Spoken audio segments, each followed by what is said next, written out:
আমি শহীদ শরীফ ওসমান হাদী হত্যা মামলার বাদী।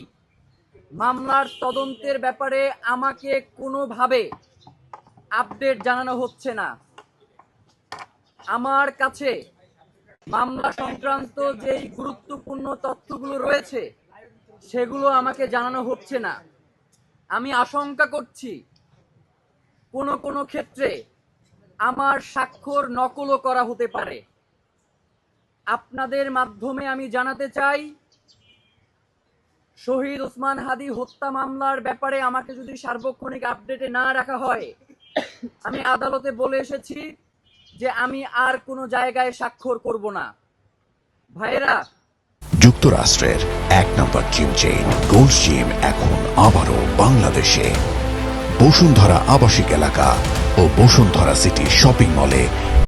শহীদ ওসমান হাদী হত্যা মামলার ব্যাপারে আমরা বর্তমান অন্তর্বর্তীকালীন সরকারের প্রধান উপদেষ্টার সাথে দেখা করবার জন্য গত 4 দিন যাবৎ চেষ্টা করছি।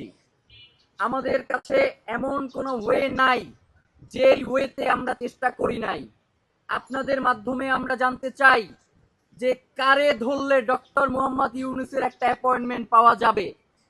আমরা এটা আপনাদের মাধ্যমে অন্তর্বর্তীকালীন সরকারের মাননীয় প্রধান উপদেষ্টার কাছে জানতে চাই যে কাকে ধরলে আপনার একটু দেখা সাক্ষাৎ পাওয়া যাবে। শহীদ ওসমান হাদী তার জীবদ্দশায় বলে গিয়েছেন যে বাংলাদেশের জনগণ এই অন্তর্বর্তীকালীন সরকারের উপর থেকে আস্থা হারিয়ে ফেলেছে। তারা এখন অন্তর্বর্তীকালীন সরকার বলতে শুধুমাত্র ডক্টর ইউনূসকে বুঝে। তারা বলে যে এই উপদেষ্টা পরিষদের সকল উপদেষ্টা তারা বিক্রি হয়ে গেলেও একমাত্র ডক্টর মোহাম্মদ ইউনূস তিনি এখন পর্যন্ত জনগণের পক্ষে কথা বলছেন।